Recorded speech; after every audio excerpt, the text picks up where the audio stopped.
د لرعبر پاڼې مینوالو سلامونه. زه مختار احمد احسان یم. شربت ګلي یو وار بیا د سیمې او نړۍ د خبرونو سرټکي جوړ کړل. پاکستان نوموړی پر افغانستان د یو سیاسي فشار د وسیلې په توګه زندان ته واچوله، خو له افغانستان او پاکستان ډیر لیرې دلته په هالند کې یوې هالندۍ انځور جوړونکې میرمنې انوک روزنهارت 210 ساعته د شربت ګلي پر انځور کار وکړ او دغه هنري شاهکار یې د شیشو له زرګونو بیلابیلو ټوټو څخه جوړ کړ. له میرمن انوک سره په دې اړه لنډې خبرې کوو.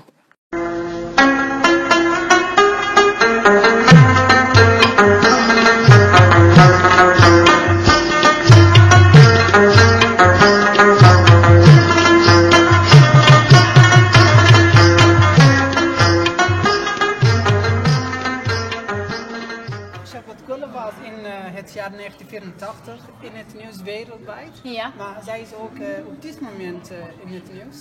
Volgt u haar verhalen op dit moment ook? Ja, ook omdat ik Steve McCurry volg. En omdat het, persoonlijk het een heel sterk verhaal ook vind. En dat heb ik altijd al gevolgd.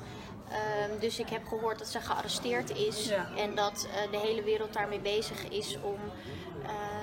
iedereen heeft er een mening over en ze willen haar vrij krijgen. En iedereen is gewoon benieuwd hoe het nu met haar gaat. Want iedereen hoopt, denk ik, dat ze vrijkomt en dat het goed met haar komt. Ja. Je ziet ook dat haar ogen bestaan uit zo ontzettend veel verschillende kleuren.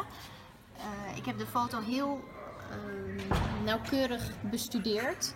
En ik kwam erachter dat zij eigenlijk heel veel verschillende kleuren en heel veel verschillende tinten in haar ogen heeft.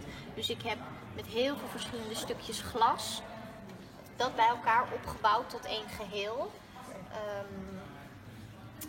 En zo die blik proberen te vangen die zij ook in de foto heeft. En waarom heeft u juist gekozen voor het Afghaanse meisje, Sherbat Gulli? Ten eerste omdat ik de foto heel mooi vind. Omdat zij... op een bepaalde manier de lens inkijkt. Een beetje schichtig, toch een beetje angstig, maar ook wel een beetje nieuwsgierig. En ik wilde heel graag die blik proberen te vangen ook in glas. Okay. In eigenlijk een hard materiaal. Nou, het is een prachtig resultaat. U heeft ook andere mozaïeken gemaakt ten opzichte van alle andere mozaïeken. Ja. Welke cijfers zou u aan deze geven? In welke graad komt deze terecht? Dat zou een heel hoog cijfer worden, omdat ik er heel blij mee ben. Ik ben heel tevreden met het resultaat. En het heeft voor mij ook wel een emotionele waarde, omdat ik dit tijdens mijn opleiding heb gemaakt. En omdat ik daar zo lang mee bezig ben geweest, 230 uur in totaal. En ik die foto zo heel erg bestudeerd heb. Ja. Dus het is me heel dierbaar. Wat dat kunnen mensen het niet meer zien. Ik wil juist dat mensen het zien. Dus misschien als ooit iemand het koopt in een museum, dat ik het...